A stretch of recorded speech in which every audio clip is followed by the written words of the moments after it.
Olá, pessoal. Então, esse é o nosso primeiro screencast. A gente vai estudar um assunto que eu gosto muito, que são os sintagmas.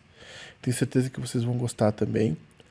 Lembrando que toda e qualquer dúvida que vocês tiverem pode sim ser discutida em sala de aula. Então, não se acanhe de fazer perguntas sobre os screencasts em sala de aula, porque esse é o nosso papel ali, a gente conversar sobre isso também. Então, a gente vai falar de sintagma, nominal e verbal. Antes do sintagma, é importante a gente pensar qual família, ou de qual família o sintagma faz parte. Do que a gente está falando quando a gente fala de sintagma.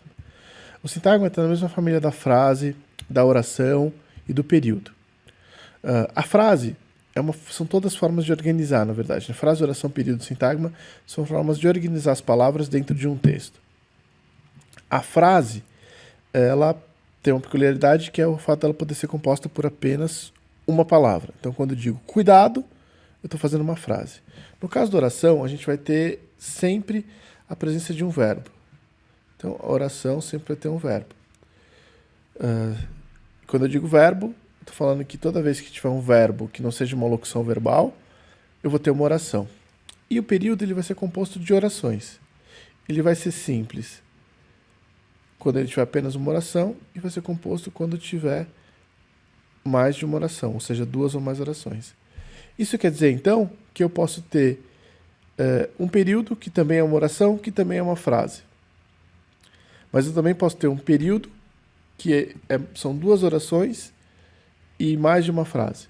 Então eu preciso ficar atento. Elas não são classificações intercambiáveis. A mesma coisa vale para o sintagma. Então a gente está falando aqui de diferentes formas de hierarquizar e organizar as palavras, com funções diferentes. Como eu disse, para cada uma dessas classificações eu chamo a atenção para um elemento distinto dentro do meu texto. Afinal, o que é sintagma, então? Sintagma é uma palavra que vem do grego antigo e significa sistema ou organização. Tem a mesma raiz da palavra sintaxe, que é essa avaliação das orações, frases e períodos dentro de um texto. É uma unidade que facilita a hierarquização dentro de uma frase, oração ou período. A gente tem o sintagma nominal, como eu disse, cujo núcleo é sempre um nome, e o sintagma verbal, cujo núcleo é sempre um verbo. Então, vamos pegar um exemplo. Nessa oração, que também é um período, este aluno obteve uma nota boa, a gente tem o sintagma verbal e o sintagma nominal. A gente tem um verbo e a gente tem dois nomes, significando que nós temos um sintagma verbal e dois sintagmas nominais. Quais são esses, então? O primeiro sintagma nominal é este aluno, que tem como núcleo o nome aluno. E o segundo sintagma nominal é uma boa nota, que tem como núcleo nota.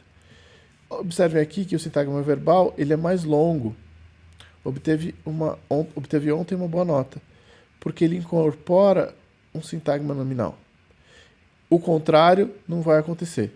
Um sintagma nominal não vai incorporar um sintagma verbal, mas um sintagma verbal pode incorporar um sintagma nominal. Vamos dar uma olhada numa representação que eu gosto bastante, a chamada árvore. Olha só. Então, hoje vamos começar com a oração. A oração, por isso que tem esse ozinho aqui. Para quem não sabe, isso aqui é um O. Então, a gente vai ter o sintagma nominal, aquele número 1 de um lado. Esse sintagma nominal vai ter um determinante e vai ter um nome.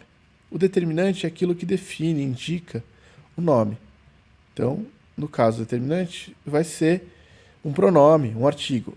Determinante aqui é o este e o aluno. E aqui a gente vai ter o sintagma verbal. Olha só.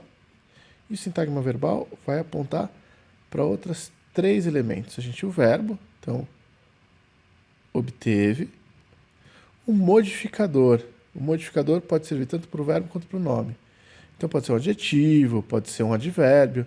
Nesse caso aqui é o advérbio de tempo, ontem.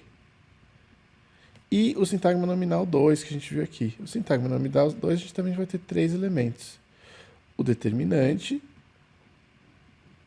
uma, né, o artigo uma, o nome, nota, e o modificador, que é o boa. Olha só que interessante.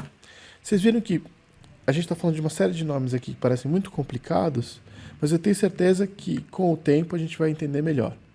Se vocês tiverem alguma dúvida sobre isso, não se preocupem, a gente vai conversar sobre isso em sala de aula também, mas mais importante é assistir ao vídeo tantas quantas vezes vocês quiserem. Valeu, meus queridos, até a próxima.